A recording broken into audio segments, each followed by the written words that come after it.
Fairbairn-Sykes fighting knife, FS knife, field service knife. Length, possibly 6 inches and 6 inches, some blades were 9 inches. The secret of this knife is not because of the cutting edge, because of the point. This one's a bit blunt.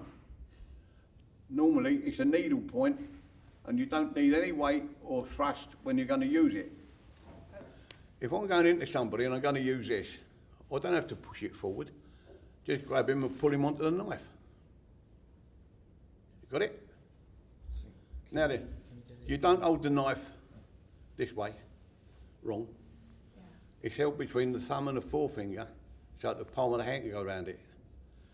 And if you're going towards a person, you don't just walk towards it, you change hands very slowly, so that you don't know which hand you're going to have the knife in, right? But mostly, if you're going to do a job on a sentry, you don't do what they say, lift his chin up and cut his throat like that. Yes, lift his chin up, but put the knife in by the jugular vein, which is both sides of the throat, push it through, punch it forward. You rip out the lot.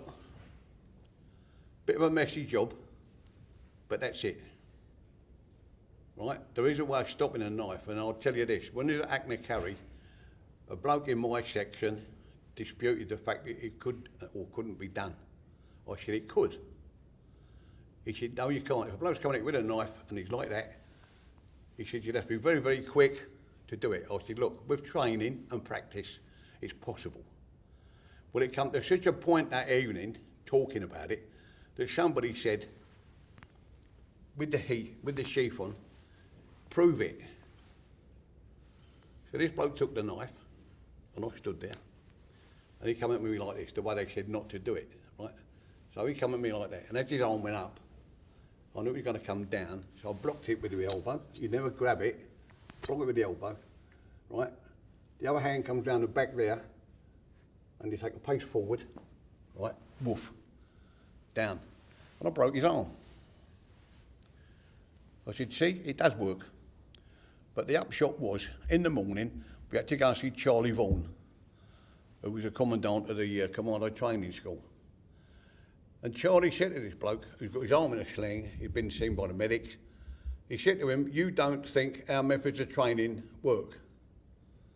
And this bloke, well yes, sir, well, but, and Charlie said, and he looked at me and he says, you think our methods of training are good? I said, yes, sir, I've just proved it. He turned around to this bloke with a broken arm, he says, you can pack your kit, get up to camp, you're RTU'd. Boom. You've got no faith in the training, leave it out. But that is a Mark III knife, right? And these channels are not for what people say, let the blood run through. It's just a grip in there, but because that's something. And it, used right, used well, it's a good weapon for close quarter combat.